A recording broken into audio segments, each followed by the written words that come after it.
We take our seats. Your Excellency, the President of this great nation, Your Excellency, the Deputy President, the two chairs of the NADCO, National Dialogue Committee, the members, Your Excellency, with your permission, at this point, allow me to invite one of the co-chairs, Honorable Kimani Ichung'wah, to take over the program.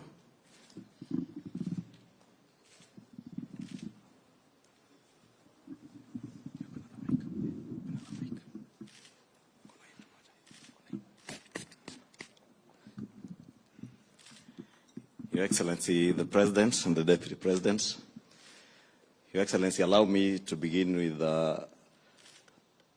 introducing these members, because I'm told there's only one mic. I'll just introduce them on this side, and when I invite the Honorable Kalonzo Musyoka, you'll invite the team on the other side. Our Deputy Leader of Delegation was Cecily Mbarire, who is in Embu, was not able to make it.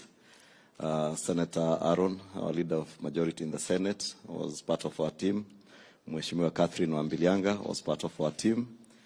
Mheshimiwa Omar Hassan, who claims he represents 350 million East Africans, was part of the team.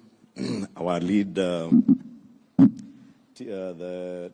team of our experts, or our committee experts, were led by Advocate Mudomi Viankolu, assisted by Biketi and Dr. Duncan Ojuang, and Linda Musumba, who also has an apology. She had traveled to Kunda. Mr. Abisai, Senate is Josephine Kusini from the Senate, as part of the Secretariat from Parliament. Jemima Waigwa, also part of the Secretariat, and they were led by Nicholas Emigen. And that was the Secretariat that was serving us from the National Assembly. I think the other side I will ask the Honorable Kalonzo Musyoka to introduce once I'm done. Your Excellency, this afternoon we had occasion to visit the former Prime Minister at his Capitol Hill offices, and we have officially handed over the work that yourself and him did task this team to do. And Your Excellency, as we have mentioned there, we had a difficult start at the beginning, but all these members of this team were quite magnanimous in the engagements that we got into.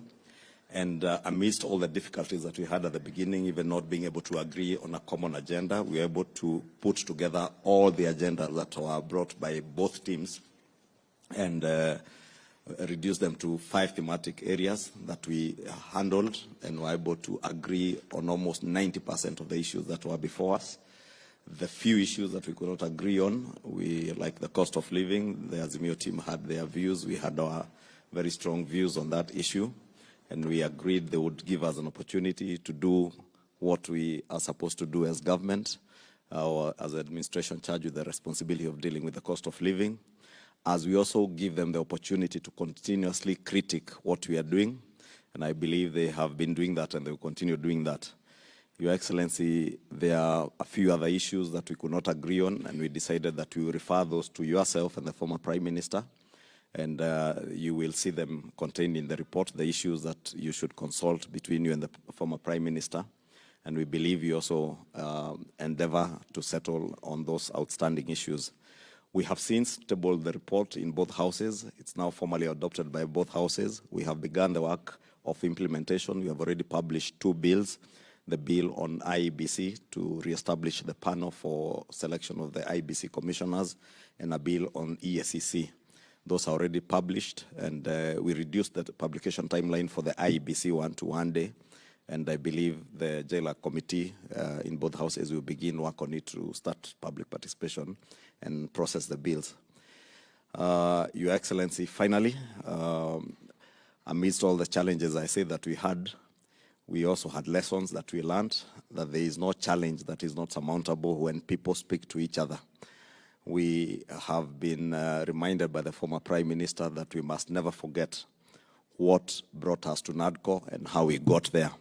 And we must honor those who lost their lives, those who lost their businesses and property in this country, by ensuring that we fulfill what we have agreed on. That is going to be achieved through legislative interventions, myself, the Honorable Pio Andai, the Honorable Aaron Cheruyot, and Justice Madzayo, we will work hard to ensure that Parliament as an institution works towards the fulfillment of what we ought to do as Parliament.